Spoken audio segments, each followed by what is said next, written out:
Hello people! Today we're gonna learn how to remove the white lime stains on a kettle.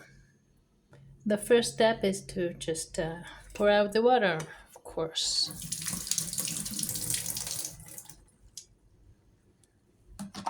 Now you can see that there's lime residue here.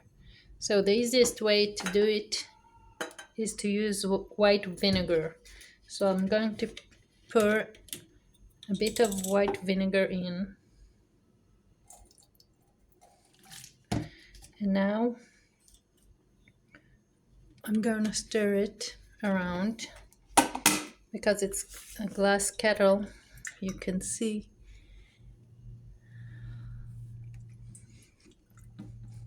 you just stir it around, see how it dissolves the limestone from the glass and the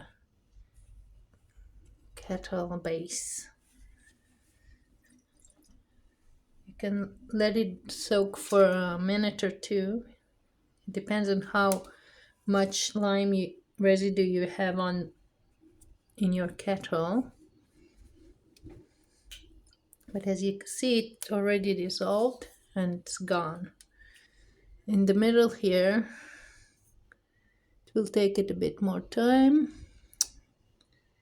And one of the easiest way to get rid of it is just use a scotch and rub it.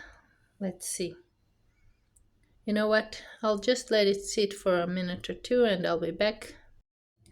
So I'm just rubbing it in with the vinegar and it's gone. Okay, so the only thing that we've got to do now is just to wash the vinegar off.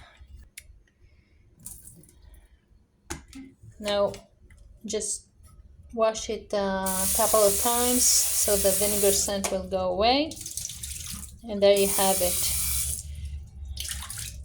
a really clean kettle with no lime stains on it, clear glass.